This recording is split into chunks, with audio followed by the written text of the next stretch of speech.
गोपसुतं देवं कंसचाणूरमर्दनं देवकी परमानन्दं कृष्णो वन्दे जगद्गुरुं कृष्णो वन्दे जगद्गुरुं गुरुर्ब्रह्मा गुरुर्विष्णु गुरुर्देवो महेश्वरः गुरुर्साक्षात् परब्रह्म तस्मै श्री गुरुवे नमः।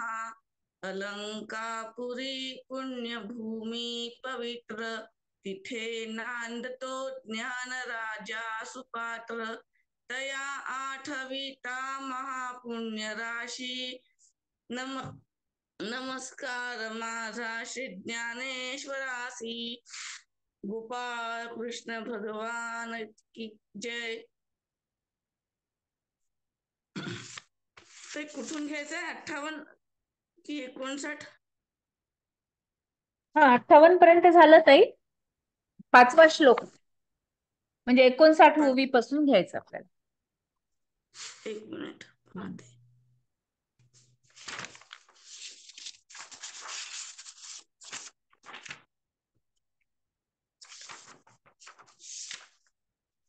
श्लोक म्हणायचा ना अगोदर? हो हो, श्लोक म्हणा आधी आणि मग ओव्या घ्या. हो. अंतकाले च मामेव स्मरन् मुक्त्वा कलेवरम् यं प्रयाति समद्भावै याति नास्तत्र संशयः। मरण समय माझे स्मरण करून जो देह सोडतो व जातो तो माझ्या स्वरूपाशी ऐक्य पावतो, यात मूळ शंका नाही. जे आताची सांगितले होते अगा अधियज्ञ म्हणितला जयते, जे आधींची तया माते जाणवणी अंती. अर्जुना, ज्याला अधियज्ञ म्हणतात तो मीच आहे हे तुला आताच सांगितले होते. त्या मला प्रथम पासून जाणून ते मरण समयही माझ्या ठिकाणी चित्त ठेवतात.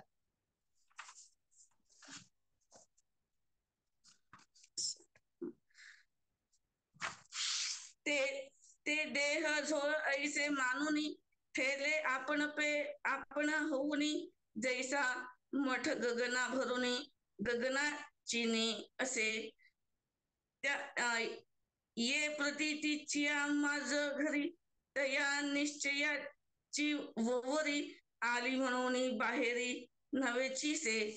ज्याप्रमाणे घर आत बाहेर आकाशाने भरले असल्यामुळे ते आकाशातच असते, त्याप्रमाणे ते पुरुष देहादिक केवळ काल्पनिक आहेत असे समजून व देह बुद्धी विसरून आपल्या सच्चिदानंद आत्मस्वरूपाशी ऐक्य पावून राहतात. या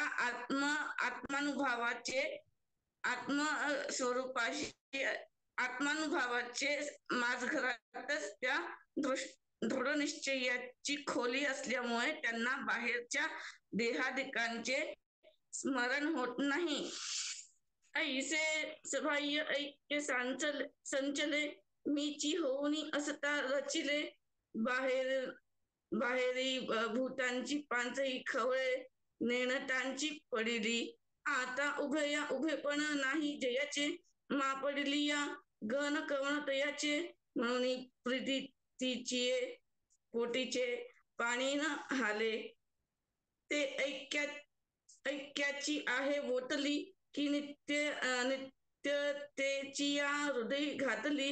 जैसी समरस समुद्र धुतली रुळेची ना. पै अथावी घट बुडला तो आत बाहेर उडके भरला. पाठी दैव गत्या जरी फुटला तरी उदक काय फुटे ना. तरी सर्पे कवच सांडिले का उबारेने वस्त्र फोडिले. तरी सांगपा काय मोडले अवयवान माझी. तैसा आकार हाच भ्रंशे वांचुनी वस्तू ते सांचलीची असे. तेची बुद्धी झालिया विसुकुसे कैसेनी आता.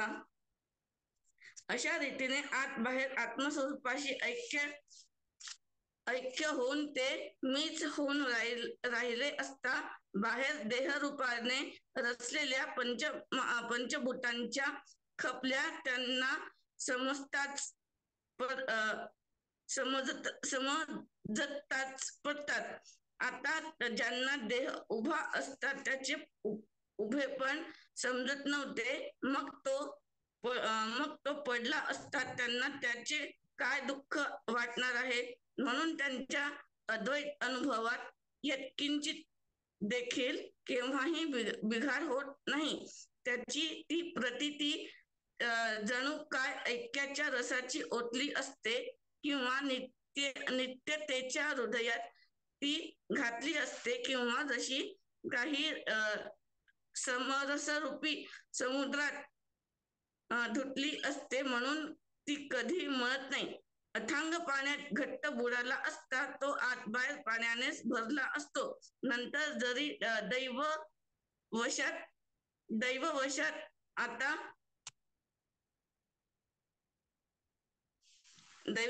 फुटला म्हणून पाणी फुटते काय, किंवा सर्पाने जरी आपली कात टाकली किंवा उकडते म्हणून अंगावरील वस्त्र काढून टाकले तरी त्याच्या अवयवामध्ये काही बिघाड होते काय. त्याप्रमाणे वरवर नुसता दिसणारा जो आकार तोच नाहीसा होतो. बाकी आत्मा वस्तू तशीच राहते. बुद्धी वस्त्याकार झाल्यावर तिची आत्मकारता कशी भंग पावेल.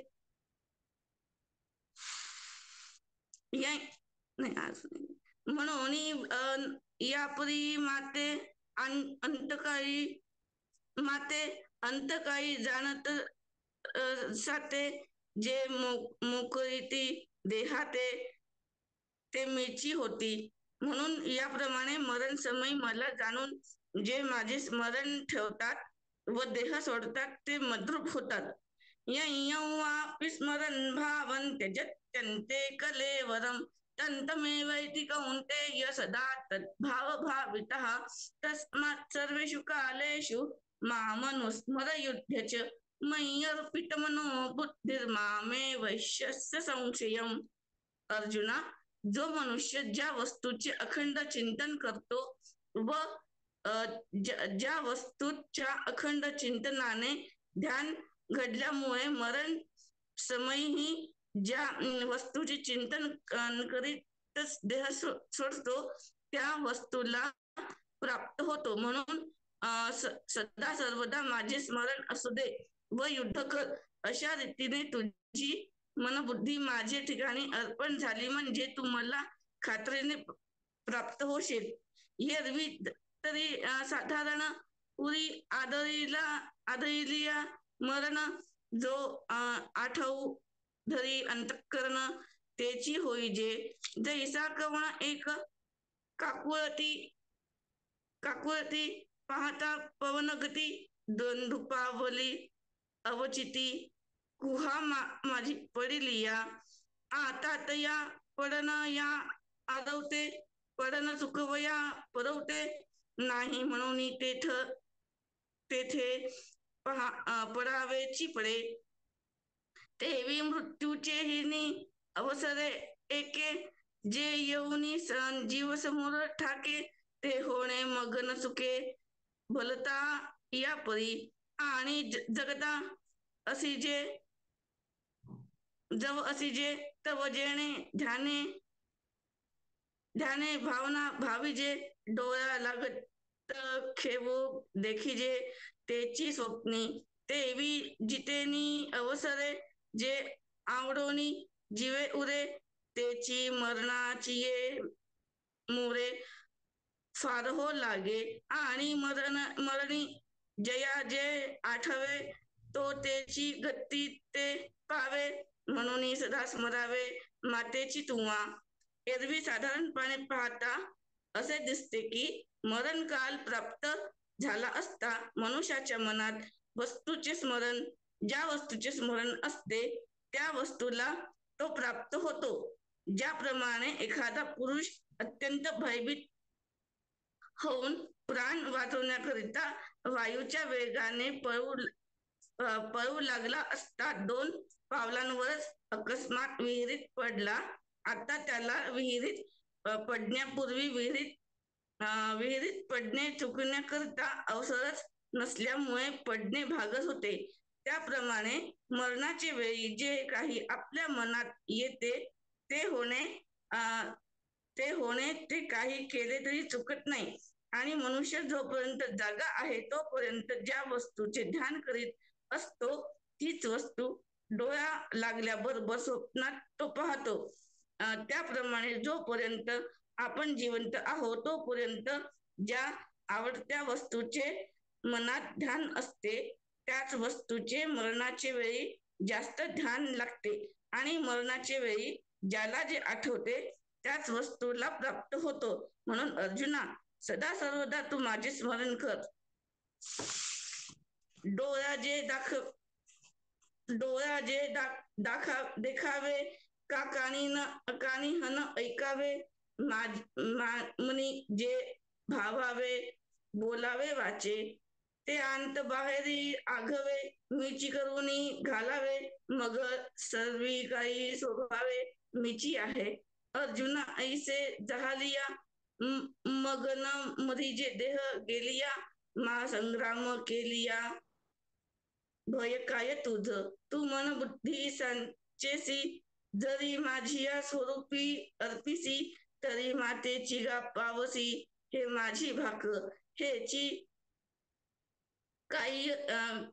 काही स यावरी होये, ऐसा जरी संदेह वर्तत आहे, तरी अभ्यासूनी आधी पाहे, मग नव्हे तरी कोपे. डोळ्याने जे पाहायचे किंवा कानाने जे ऐकायचे अथवा मनाने ज्याचे चिंतन करायचे किंवा वाणीने जे बोलायचे ते झाले असता नाही, ते सर्व आत बाहेर, देहाचे आत व देहाचे बाहेर मलाच करून ठेव असे झाले असता. अर्जुना, सदा सर्वदा स्वाभाविकपणे भविला जाईल. अर्जुना, असे झाले असता तुला कशाचे भय राहणार. तू जर मन व बुद्धी खरोखरच माझे सगुण स्वरूपाचे ठिकाणी लावशील तर मलाच प्राप्त होशील असे तुला मी वचन देतो. अशी प्राप्ती कशी होईल अशी तुला जर शंका येत असेल तर आधी तसा अभ्यास करून पहा. जर तसे होणार नाही तर मग रागाव. अभ्यास योग युक्तेन चेतसा नान्यगामिना परमं पुरुषं दिव्यं याति पार्थानुचिंतयन्. अभ्यास योगाने युक्त झालेल्या व अन्य कुठेही विषयाकडे न जाणाऱ्या चित्ताने दिव्य परमपुरुषाचे चिंतन करीत राहिले असता पुरुष परमपुरुषाला प्राप्त होतो. येण्याची अभ्यासेसी येगू चित्तासी करी पाचांगू अगा उपय बळे पंगू पहाड ठाकी, तेवी सदभ्यासे निरंतर चित्तासी परमपुरुषाची मोहर लावी मन शरीर राहो अथवा जावो, जे नाना गती ते पावविते ते चित्तवरील आत्मयाते, मग कवण आठवी देहाते गेले की आहे. पै सरी ते चेनी ओघे सिंधुजया मिनले घोघे, काय वर्तत आहे मागे म्हणून पाहोत येती, ना ते समुद्राची होऊनी ठेले, ते मी चित्ताचे चैतन्य जहाले, ते जेथ यात निमाले घनानंद जे. याच अभ्यासाचा आपल्या चित्ताशी चांगला योग होऊ दे. अर्जुना, अभ्यासाने पांगळा मनुष्य देखील पहाड चढून जाऊ शकतो. त्याप्रमाणे नीट शास्त्रानुसार अभ्यास करून आपल्या चित्ताला अखंड परम पुरुषाचे ध्यान लाव. मग शरीर राहो की जावं याचा विचार करू नकोस. ज्या मनाने नाना गतिरूप योनी प्राप्त होतात त्या मनानेच आत्मस्वरूपाला वरले म्हणजे ते मन आत्माकार झाले असता शरीर आहे की पडले अशी देहाची चिंता करणारा कोण उरतो. नदीच्या रूपाने समुद्राच्या जळात घो घो करीत प्रवाह मिळालेले असतात. मागे काय चालले आहे म्हणून पाहायला मागे काय चालले आहे म्हणून पाहायला येतात की समुद्र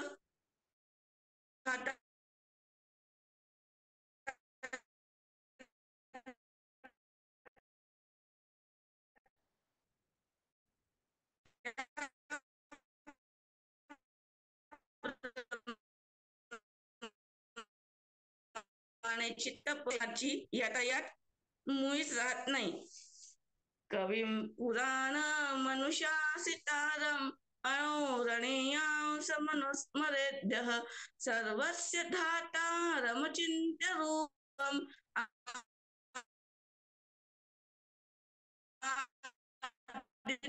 वर्णन जो सर्वज्ञ आहे, सूक्ष्माहून सूक्ष्म आहे, जो सर्व प्राण्यांच्या कर्माप्रमाणे फळ देणारा आहे, ज्याचे स्वरूप कल्पनातीत आहे, ज्याचा सूर्याप्रमाणे नित्य चैतन्य प्रकाश हाच वर्ण आहे व जो प्रकृतीरूप अंधाराच्या पलीकडे आहे, अशा परमेश्वराचे जो चिंतन करतो. जयाचे आकाराविना असणे, जया जन्मना निमणे, जे आघवेंची आघवपणे देखत असे, जे गगनाहुनी जुने, जे परमाणुही साने, जयाचे सानिधाने विश्वचळे, जे सर्वाते यया विये विश्व सर्व जेणे जिये, हेतू जया विहे विहे अचिंत्य जे, देखे वळंबा इंगळन चरे, तेजी तिमिरन शिरे, जे देहांचे अंधारे चर्म चक्षुसी, सुसडा सूर्य कणांच्या राशी, जो नित्य उदो ज्ञानियांसी अस्तमानाचे, जयासी आडनाव नाही, जो आकारातून राहतो, ज्याला जन्म मृत्यू नाही,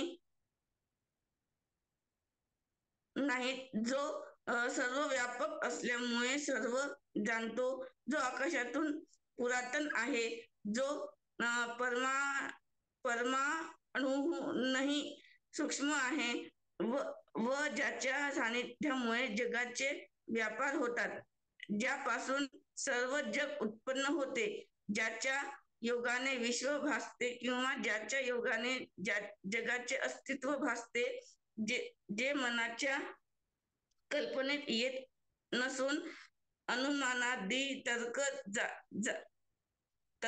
ज्याला जाणू शकत नाहीत, ज्याप्रमाणे वाळवी विस्तवाला लागत नाही किंवा प्रवेशात अंधार करू शकत नाही, त्याप्रमाणे चर्मचक्षुला दिवसा देखील अंधार रूप आहे म्हणजे दिसत नाही, जे परम ज्ञानी पुरुषाला स्वच्छ प्रकाश रूप सूर्यकिरणांच्या राशी रूपाने कधी न मावळणारे व नित्य उदय पावलेले असे अनुभवला येते. प्रयाण काले मनसा चलेन भक्त्या युक्तो योग बलेन चैव, भ्रुवोर्मध्ये प्राणमावेश सम्यक सतम परम पुरुषमुपैति दिव्यम. मरण समयी स्थिर चित्ताने भक्तियुक्त होऊन व योग बलाने दोन भुवयांमध्ये प्राण स्थिर करून जो त्या पराचे चिंतन करतो तो त्या दिव्य परमेश्वराला प्राप्त होतो.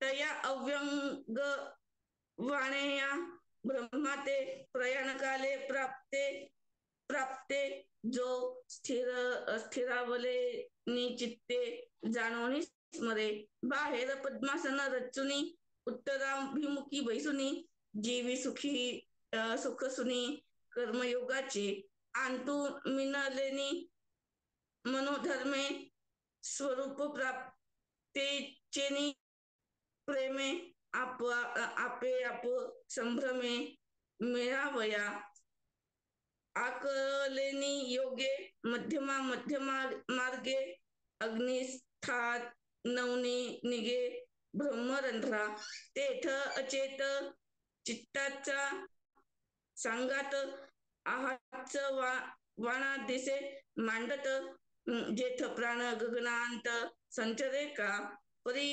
मनाचेनी स्थैर्य धरिला भक्तीची या भावना भरला योग वेळे आवरला सज्ज होणे तो जरा जरा जरा ते विरवणे विरवितू भूलता माझी संचरतू जैसा घंटनाद लयस्तू घंटे सिंच होय का झांकलिये घंटीचा दिवा नेणे जे काय झाला केव्हा या रीती जो पांडवा देही ठेवी तो केवळ परब्रह्म जया परम पुरुष ऐसे नाम ते माझे निजधाम होऊन ठाके मरण काळ प्राप्त झाला असता परिपूर्ण अशा त्या परब्रह्माचे ठिकाणी स्थिर चित्ताने जो जाणून ध्यान करतो बाहेर पद्मासन घालून उत्तरेकडे तोंड करून आणि अंतःकरणात कर्मयोगाचा म्हणजे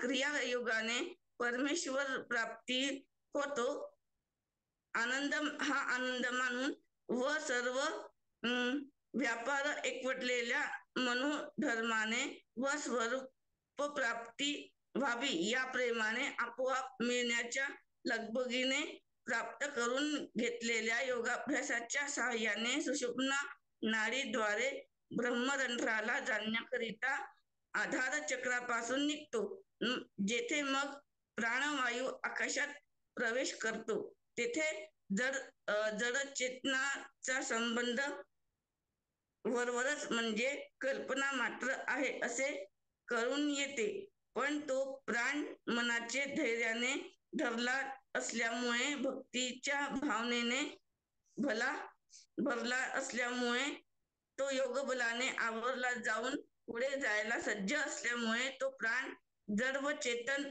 यांची जाणीव नाहीशी करतो भृगुटीच्या ठिकाणी प्रवेश करून ज्याप्रमाणे घंटेचा नाद घंटेचे ठिकाणी लय पावतो किंवा मडक्यात ठेवून झाकलेला दिवा केव्हा नाहीसा झाला समजत नाही त्याप्रमाणे न समजता त्याचा प्राण लय पावतो व देहाचा देह सुटतो ज्याला परमपुरुष म्हणतात व जे माझे स्वरूप होय ते तो केवळ परब्रह्म होऊन राहतो यदक्षरं वेदविदो वदन्ति आपण इथे थांबूयात म्हणलं. इथे थांबायचं का? हा 50 झालेले आहेत आपण थांबूया इथे. चालेल चालेल. हा चालेल. पसायदान घ्या पसायदान. हा आता विश्वात्मके देवे येणे वागणे तोषावे तोषोनी मज द्यावे पसाय दान हे जे खरांची व्यंकटी सांडो तया सत्कर्मी रती वाढो भूता परस्परे जडो मैत्र पांचे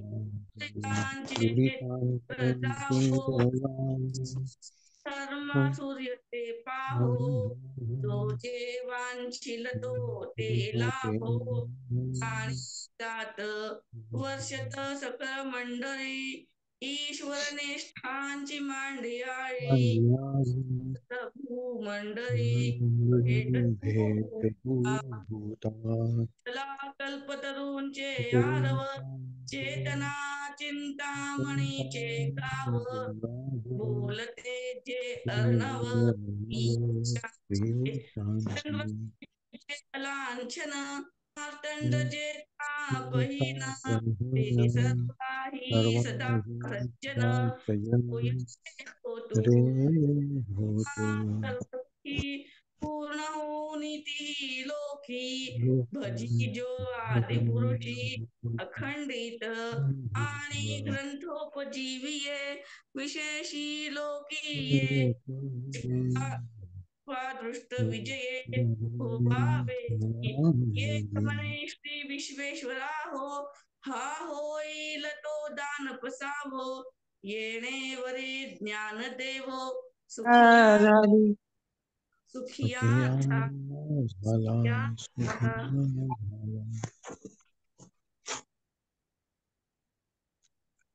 छान. ताई जय नमस्कार. श्रीकृष्ण.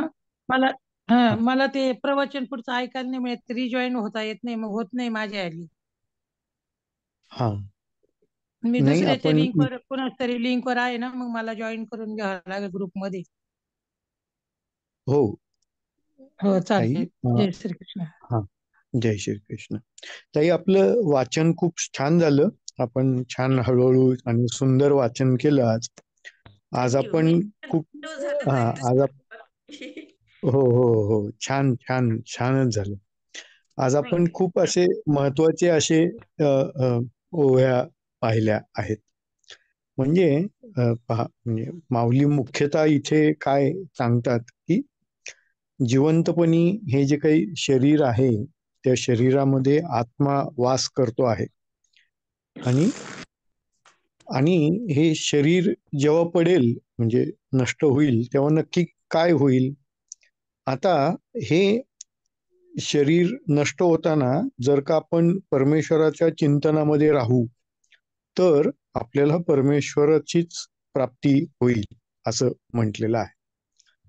म्हणजे पण हे शक्य कधी होईल की त्याच्या आधी त्याचं ते वर्णन असं करतात की ज्या ज्ञानी पुरुषांना आंतरबाह्य ऐक्य भरलेलं आहे, बरोबर, जे पुरुष मलाच शरण आलेले आहेत किंवा माझ्याच मद्रूप राहतात, बरोबर, तर त्यांच्या दृष्टीने या 5 पंचमहाभूतांच्या खपल्या जरी पडल्या, म्हणजे ते शरीर जे पंचमहाभूतांचं बनलेलं आहे ते पडलं तरी काही फरक पडत नाही, बरोबर, किंवा ते त्यांच्या स्वरूपापासून ढळत नाहीत.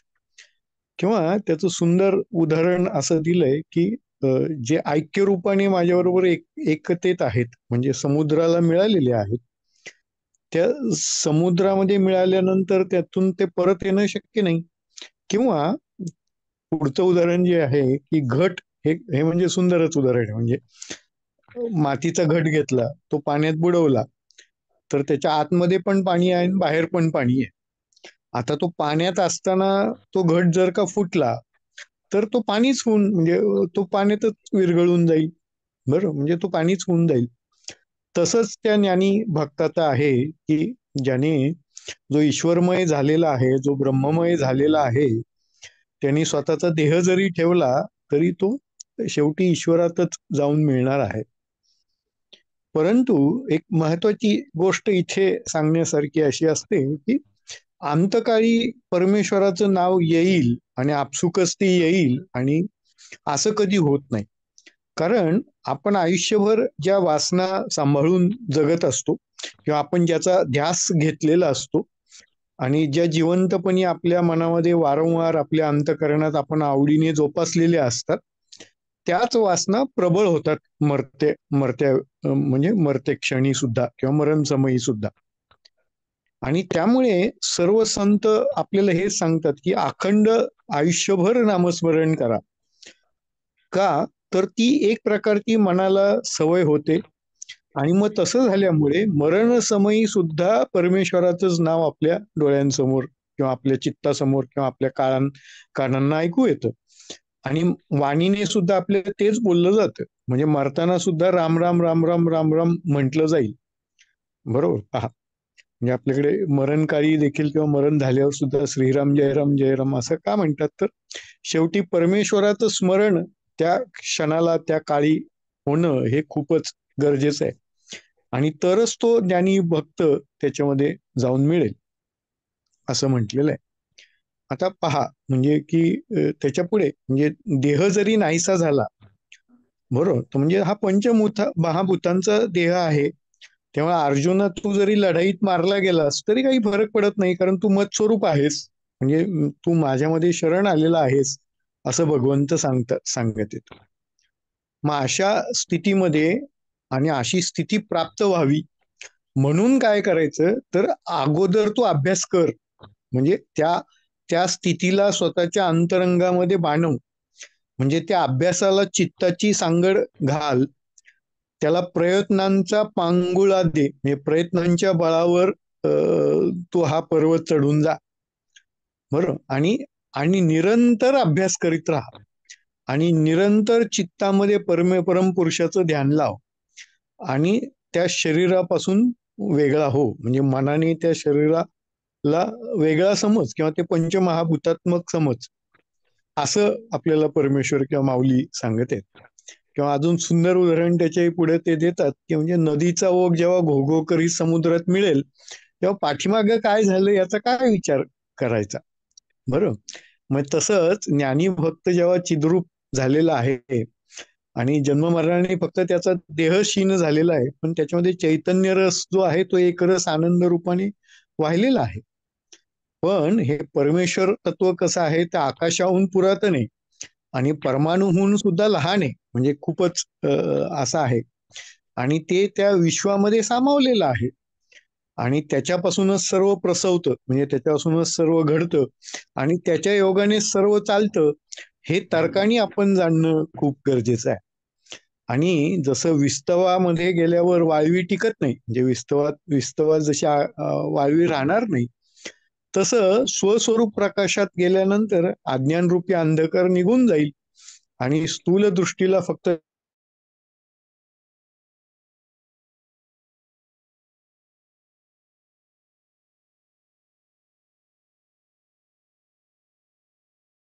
भजणं हेच करणे अपेक्षित आहे.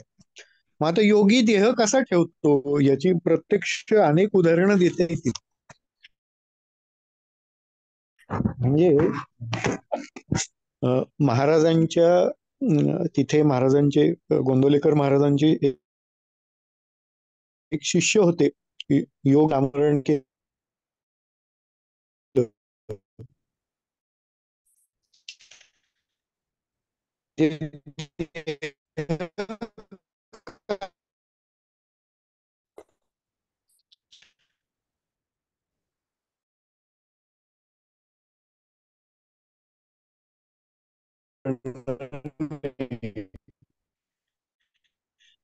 म्हणजे पहा, आपल्यावर 101 नाड्यांच्या परत 100 उपनाड्या आहेत आणि त्या 100 उपनाड्यांची परत 72,000 अजून उपनाड्या आहेत, प्रतिशाखा आहेत.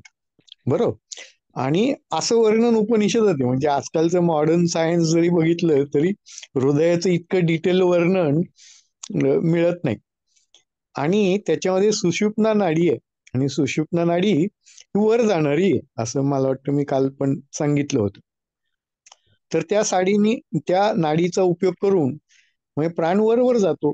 मग प्राण जो अष्टांग योगाने ज्याच्या म्हणजे सरावाने त्याची शरीर स्थिरावलेलं आहे, जो पद्मासनात बसलेला आहे, उत्तरेकडे तोंड करून बसलेला असा जो योगी आहे आणि ज्यांनी कर्मयोग म्हणजे समाधानाचं सुख अंतःकरणात बाळगलेलं आहे, असा जो तो आहे, तो प्राण असा वर नेत तो ब्रह्मरंध्र म्हणजे काय, टाळूच्या तिथे असलेला छिद्र, म्हणजे जी 9 द्वार असं आपण म्हणतो, त्यातलं 10वं जे काही द्वार आहे ते म्हणजे ब्रह्मरंध्र आहे. तर त्या ब्रह्मरंध्रातूनच जेव्हा म्हणजे टाळू आपल्याकडे म्हणजे जीव जन्माला येतो गर्भाशयामध्ये, तेव्हा त्या ब्रह्मरंध्रातूनच प्राण आत येतात आणि मरणसमयी त्या ब्रह्मरंध्रातूनच योग्यांचे प्राण निघून जातात. बरोबर. तर आणि त्या मूर्धनी आकाशामध्ये ते स्थिरावतात, असं वर्णन आहे. तर हे करताना म्हणजे प्राण, जसं मी काल म्हटलं की प्राण हे काय आहे, तर प्राण ही आत्म्याची सावली आहे. बरोबर. आणि प्राण आहे म्हणूनच चैतन्य आपल्या शरीरामध्ये खेळतं आहे. आणि अशा प्रकारे ब्रह्मरंध्रातून प्राण बाहेर कडून तो योगी स्वतःच्या म्हणजे ईश्वराच्या ब्रह्माला प्राप्त करतो. असं याचं प्रत्यक्ष उदाहरण काय असेल तर वीर सावरकर आहेत. म्हणजे वीर सावरकरांनी जेव्हा स्वतःचा देह मुंबईमध्ये ठेवला तेव्हा सावरकरांनी इच्छा मरण घेतलेलं आहे. पहा, इच्छामरण असलेला व्यक्ती भीष्म होते फक्त. आणि आजकालच्या जगामधली इच्छामरण असलेले व्यक्ती कोण आहेत तर वीर सावरकर आहेत. वीर सावरकरांनी स्वतः योग समाधी घेऊन योगा वाटे, म्हणजे इतका विज्ञाननिष्ठ पुरुष आहे सावरकर, म्हणजे विज्ञानविषयक निबंध बाळगणारे किंवा अत्यंत देशा मातृभूमीविषयी कट्टर प्रेम असणारा असा तो योगी आहे. आणि त्या योग्यानी प्राण कसे सोडलेले तर त्यांच्या ब्रह्मरंध्रातून ते प्राण गेले, म्हणजे त्यांची टाळूला म्हणजे छिद्र पडलं होतं, असं ज्यांनी ज्यांनी पाहिलं त्यांना ती माहिती आहे. बरोबर. तर आणि मी जी दुसरी गोष्ट सांगितली खरी, की महाराजांचे जे शिष्य होते त्यांनी सुद्धा जेव्हा महाराजांच्या समोर प्राण ठेवला तेव्हा महाराजांनी स्वतः इतर शिष्यांना सांगितलं की पहा त्यांची टाळू नीट पहा. तर त्यांच्या टाळूला छिद्र पडलं होतं आणि त्या टाळूतून त्यांनी प्राण सोडले. हे महाराजांनी म्हणजे प्रत्यक्षदर्शिनी पुरावानी सिद्ध केलं की असंच होत, जे आपल्या माऊलींनी सांगितले तर तसंच होतं. हे प्रत्यक्षदर्शी पुराव्यांनी सिद्ध झालेली गोष्ट आहे. म्हणजे मी तुम्हाला काही खोटं नाही सांगत आहे, खरी गोष्ट आहे.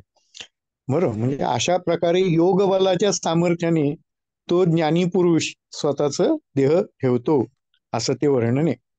म्हणजे घटाखाली समजा दिवा ठेवला तर तो कुठल्या क्षणी विझेल हे जसं आपल्याला सांगता येत नाही, तसं मृत्यू हा कुठल्या क्षणी येतो हे आपल्याला सांगता येत नाही. कुणाचाच मृत्यू कधी कुठे कसा लिहिलेला असेल हे कधीच कुणाला ठाऊक नसतं. ज्याचा जिथे जसा लिहिलेला असेल तसाच तो त्याला मिळणार आहे. आणि तो मृत्यू समय चांगला यावा, तो समाधानामध्ये योग अवस्थेमध्ये सुटावा, असं करायचं असेल तर आयुष्यभर परमेश्वराचं नाम घेतलं पाहिजे, आयुष्यभर योगाचा सराव केला पाहिजे, तरच अंतकाळी तुम्हाला ते मिळेल. अथवा काय होईल की ज्या काही वासना साठलेल्या आहेत, म्हणजे माझ्या मुलीचं प्रेम, माझ्या मुलाचं प्रेम, माझ्या संपत्तीचं काय होणार, माझ्या या गोष्टींचं काय होणार, असा विचार जर का म्हातारपणी असेल तर त्याच वासना घेऊन शरीर सुटून जातं. म्हणजे आपल्याकडे उपनिषदांमध्ये पण हेच सांगितलं, म्हणजे सूक्ष्म देह सुटतो शरीरातून तेव्हा त्या वासना आत्मा म्हणजे काय होतं, इंद्रिय मनामध्ये विलीन होतात, मन प्राणांमध्ये विलीन होतं आणि प्राण हा वासनांना घेऊन आत्म्यासकट या देहातून बाहेर पडतो. आणि मग ज्या वासना असतील त्या वासनांनुसार तो त्या लोकाला जाऊन प्राप्त होतो, असं वर्णन आहे शास्त्रांमध्ये. म्हणजे काय की आपल्या मनातल्या ज्या वासना असतील त्या पद्धतीनेच आपल्याला तो लोक प्राप्त होतो. म्हणजे जर का मृत्यू लोक असेल, नरक लोक असेल किंवा काय स्वर्ग लोक असेल, ज्या ज्या वासना असतील त्या कर्मांनुसार त्या वासना होतात आणि त्या वासनांनुसार तो देह प्राप्त होतो. आणि म्हणून ज्ञानी लोक नेहमी स्वतःचा देह ठेवताना म्हणजे संपूर्ण ज्ञानाला शरण होऊन त्या ज्ञानाच्या अवस्थेतच राहतात. म्हणजे त्या सूर्याच्या किरणांमध्येच ते जगतात आणि त्या ज्ञानाच्या प्रकाशामध्ये